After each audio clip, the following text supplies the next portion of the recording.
नमस्कार साथियों, previous year paper श्रृंखला का दूसरा वीडियो है। इसमें हम हिंदी के 30 क्वेश्चन देखने वाले हैं जो 2019 के यूपी टेट प्राइमरी स्तर के पेपर में आए हैं। इन प्रश्नों का हल आपको बताते जाएंगे और आप इनको ध्यान में रखिए। पेपर में कई प्रश्न रिपीट भी होते हैं और नहीं तो उससे मिलते जुलते प्रश्न आते हैं। प्रश्न नंबर 31 है, यहाँ से हिंदी शुरू होती है। घोंसले में चिड़िया है, इसमें कौन सा कारक है? तो यहाँ पे होता है अधिकरण कारक, में पेपर। इसका जो चिन्ह होता है में पेपर। अगर कोई चीज़ किसी चीज़ के अंदर है तो अधिकरण कारक होगा, भीतर है तो अधिकरण कारक होगा, ऊपर है तो अधिकरण कारक होगा। उसके बाद एक गद्यांश है, इसमें 32 से 33 प्रश्नों के उत्तर हैं। जो 32 नंबर और 33 दो प्रश्न इससे संबंधित आएंगे। ये पढ़ लेते हैं। गांधीवाद में राजनीति और आध्यात्मिक तत्वों का समन्वय मिलता है, यही इस बात की विशेषता है। आज संसार में जितने विवाद प्रचलित हैं वे प्राय राजनीतिक क्षेत्र से में सीमित हो चुके हैं। आत्मा से उनका संबंध विच्छेद होकर केवल बाह्य संसार तक उनका प्रसार रह गया है। मन की निर्मलता और ईश्वर निष्ठा से आत्मा को शुद्ध करना गांधीवाद की प्रथम आवश्यकता है। ऐसा करने से निस्वार्थ बुद्धि का विकास होता है और मनुष्य सच्चे अर्थों में जन सेवा के लिए तत्पर हो जाता है। गांधीवाद में सांप्रदायिकता के लिए कोई स्थान नहीं है। इसी समस्या को हल करने के लिए गांधी जी ने अपने जीवन का बलिदान कर दिया था। उपयुक्त गद्यांश के आधार पर बताइए, संसार के सारे वाद सीमित हैं, धर्म तक, सांप्रदायिकता तक, राजनीतिक क्षेत्र तक, आत्मा तक। तो उसमें हमारा सही आंसर होता है 3, राजनीतिक क्षेत्र तक। 32 का 3। 33 उपयुक्त गद्यांश में गांधीवाद का आधार किसे बताया गया है? तो गांधीवाद का आधार बताया गया है राजनीतिक और आध्यात्मिक तत्व को। उसके बाद हम देख लेते हैं 34 नंबर क्वेश्चन। कनुप्रिया के रचनाकार कौन है? तो कनुप्रिया के रचनाकार हैं धर्मवीर भारती। 34 का तीसरा सही है। प्लुत स्वर कौन से हैं? स्वर 3 तरह के होते हैं, ह्रस्व, दीर्घ और प्लुत। तो प्लुत स्वर हमारा होता है 35 का 2, ओम। इसको लंबा बोलते हैं ओम, इस तरह से। राम आम खाता में वाच्य का कौन सा रूप है? राम आम खाता है, तो यह कर्तृवाच्य। इसका पहला आंसर सही हो जाता है, 1 नंबर। उसके बाद 37 में रहीमन पानी राखिए बिन पानी सब सून, पानी गए न उबरे मोती मानिस चून। इस दोहे में कौन सा अलंकार है? तो यहाँ पे एक शब्द आया पानी।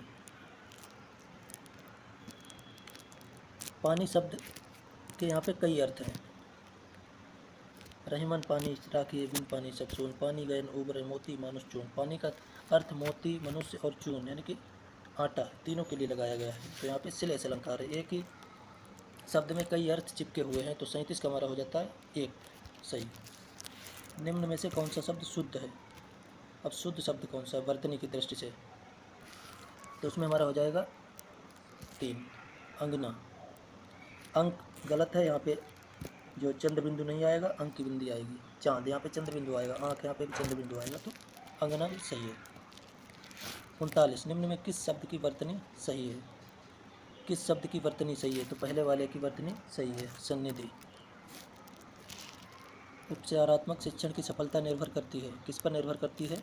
तो समस्याओं के कारण की सही पहचान पर निर्भर करती है उपचारात्मक शिक्षण की सफलता।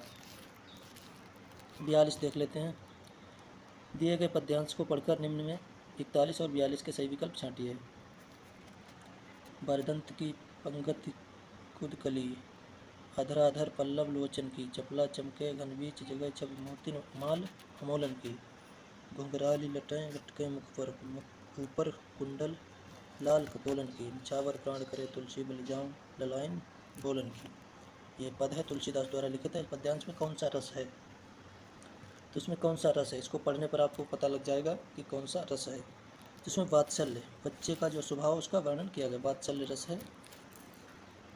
किस पद उपरोक्त पद किस कवि का है? तो तुलसीदास जी का नाम आ गया, तो तुलसीदास जी का है।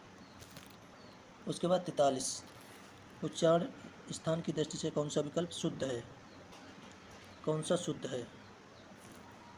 तो हमारा 2 हो जाता है शुद्ध। ये जो सा है दंत सा है, ये गलत है, ये मूर्धन्य नहीं है, ये कंठ है।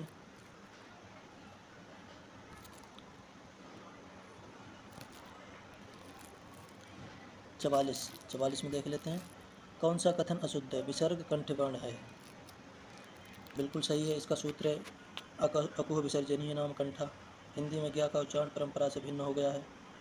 2 महाप्राण व्यंजनों का उच्चारण एक साथ हो सकता है। 6 संयुक्त व्यंजन है। ये भी सही है और ये भी सही है और ये भी सही है और ये गलत है, अशुद्ध है। तो हमारा सही आंसर हो जाता है नंबर 3। मेरे लड़के ने मेरी आज्ञा का पालन नहीं किया। वाक्य में लड़के के विषय में कौन सा विकल्प अशुद्ध है? कौन सा विकल्प अशुद्ध है? तो इसमें हमारा अशुद्ध जो हो जाता है 4 नंबर। यहाँ पे बहुवचन नहीं है, एक वचन है।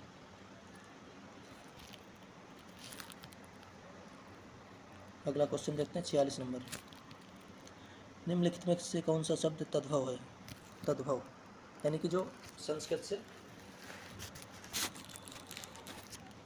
विकार उत्पन्न करके बनाया जाता है। जो संस्कृत का सेम शब्द होता है उसको तत्सम बोलते हैं। तो 46 का हमारा हो जाता है आंसर सही खेत। नाथ तत्सम है, त्रिकुटी तत्सम है, प्रभु तत्सम है। खेत तद्भव है, इसका तत्सम होता है क्षेत्र। 47 नंबर देख लेते हैं। 47 में है निम्न में से कौन सा शब्द देशज है? तो ये धड़ाम आवाज़ है, ये देशज है। बाकी ये सब देशज नहीं है, ये किसी न किसी और दूसरी भाषाओं से लिए गए। ये हमारे यहाँ पे ही उत्पन्न हुआ शब्द है धड़ाम, ये आवाज़ है, धड़ धड़ाम। छछूंदर के सिर पर चमेली का तेल का अर्थ है योग्य व्यक्ति को अच्छी चीज़ देना, मिथ्या आडंबर, अयोग्य व्यक्ति को अच्छी चीज़ देना, अधिक पाने का लालच करना। तो इसमें तीसरा विकल्प सही हो जाता है, अयोग्य व्यक्ति को अच्छी चीज़ देना का अर्थ हो जाता है छछूंदर के सिर में चमेली का तेल। ऋग्वेद का संधि विच्छेद क्या है? ऋग्वेद का संधि विच्छेद क्या है? तो इसमें दूसरा सही होता है ऋक प्लस वेद। यहाँ पे का और उसके बाद में जो स्वर वर्ण आता है ए, तो यहाँ पे का जो हो जाता है का, जो अपने तीसरे जो जिस वर्ण का अक्षर पहले होता है जिसके साथ संधि होती है तो वो अपने के तीसरे में बदल जाता है।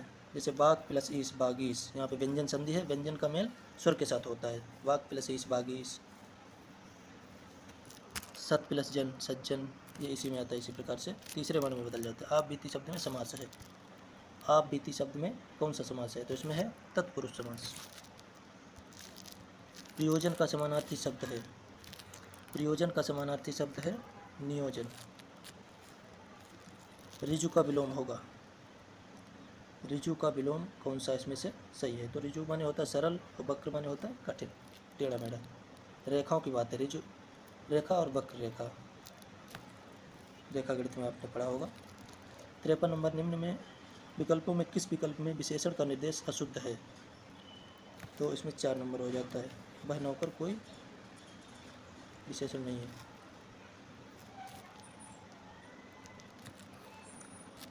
आप भला तो जग भला, आप भले तो जग भला होता है। इसमें मात्रा का थोड़ा सा विभिन्नता है। वाक्य में सर्वनाम के किस भेद का बोध होता है?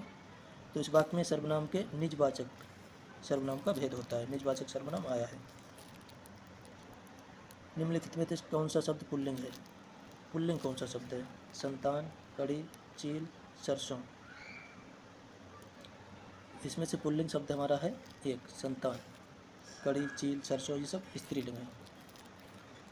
प्रकाशन वर्ष की दृष्टि से डॉक्टर हरिवंश राय बच्चन की रचनाओं का सही क्रम है। हरिवंश राय बच्चन की रचनाओं का सही क्रम कौन सा है प्रकाशन की दृष्टि से? तो सबसे पहले उन्होंने प्रकाशित किया था मधुशाला, फिर मधुबाला, मधुकलश, फिर निशा निमंत्रण। 2 नंबर हमारा सही आंसर हो जाता है। 57 नंबर। सुमेल कीजिए, सुमेलित करना है हमें। हिंदी साहित्य सम्मेलन, काशी नगरी पिछाड़ी सभा, राष्ट्र भाषा प्रचार समिति, वर्धा। किसको कौन सी डेट से मिलान करना है? तो हमारा पहले का हो जाएगा सी, हिंदी साहित्य सम्मेलन 1910, और दूसरे का हो जाएगा ए, काशी नगरी पिछाड़ी सभा 1893, और राष्ट्रीय भाषा प्रचार समिति बी हो जाएगा। तो सही आंसर होता है पहला। तुलसीदास के रचनाकार कौन है? 58 नंबर क्वेश्चन। तुलसीदास के रचनाकार कौन है? तो सूर्यकांत त्रिपाठी निराला जी ने एक रचना लिखी तुलसीदास। अन्या से अनन्या आत्मकथा किसकी है? तो ये आत्मकथा है प्रभा खेतान की। प्रभु जी तुम चंदन हम पानी, ये रचना किसकी है? तो ये है रविदास जी की। धन्यवाद दोस्तों, आशा करता हूँ आपको समझ आया होगा। और अगले वीडियो में हम संस्कृत पे का जो